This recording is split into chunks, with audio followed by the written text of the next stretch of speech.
CAA, NRC और NPR के खिलाफ जारी मुखालफत के बीच मुस्लिम और दूसरी समाजी तंजीमों ने कहा है कि राज्यसभा में जो बयान एनपीआर को लेकर वजीर दाखिला अमित शाह ने दिया है, उस बात को वो लिख कर दे और द सिटीजनशिप रूल्स 2003 में तरमीम करे तो एनपीआर बायकॉट की कॉल वापस ले ली जाएगी और सरकार का ताउन भी किया जाएगा। दिल्ली में हम भारत के लोग और अलायंस अगेंस्ट सीएए और एनआरसी नाम की दो बड़ी तंजीमों ने मीडिया से बात की। इन तंजीमों में सभी बड़े मुस्लिम तंजीमों के अलावा योगेंद्र यादव और हर्ष मंदर भी मौजूद रहे। इस दौरान योगेंद्र यादव ने कहा कि वजीर दाखिला की जानिब से दिए गए बयान पर तब तक भरोसा नहीं किया जा सकता जब तक वो अपनी बात को तहरीरी तौर पर नहीं देते, क्योंकि सदर जमहूरिया के खिताब में साफ तौर पर कहा गया है कि पहले एनपीआर होगा फिर एनआरसी नाफिज होगी।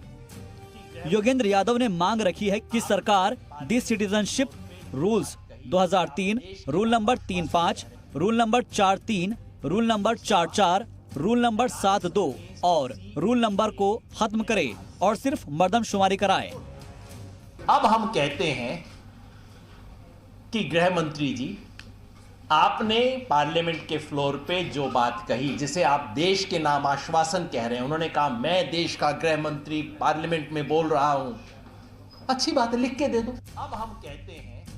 इस मौके पर जमीयत उलेमाए हिंद, जमात इस्लामी हिंद, जमात अहले हदीस और बरेलवी मसलक के मजहबी रहनुमा मौलाना तौकीर रजा ने सीधे तौर पर सीएए, एनआरसी और एनपीआर के बायकॉट की अपील की।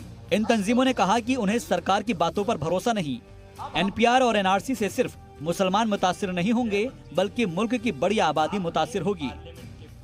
जो एनआरसी और सीएए जो है उसमें तो इशू है कि वो कम्युनिटी स्पेसिफिक है और मुसलमानों को उससे डराया जाता है, लेकिन जो ये एनपीआर है वो पहला स्टेप है और उससे सिर्फ मुसलमान नहीं अफेक्टेड हैं बल्कि पूरा देश अफेक्टेड है।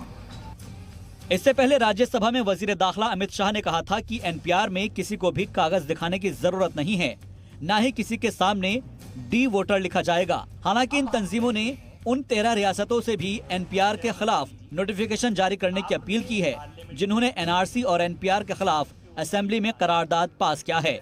जी मीडिया के लिए दिल्ली से शुएब रजा की रिपोर्ट।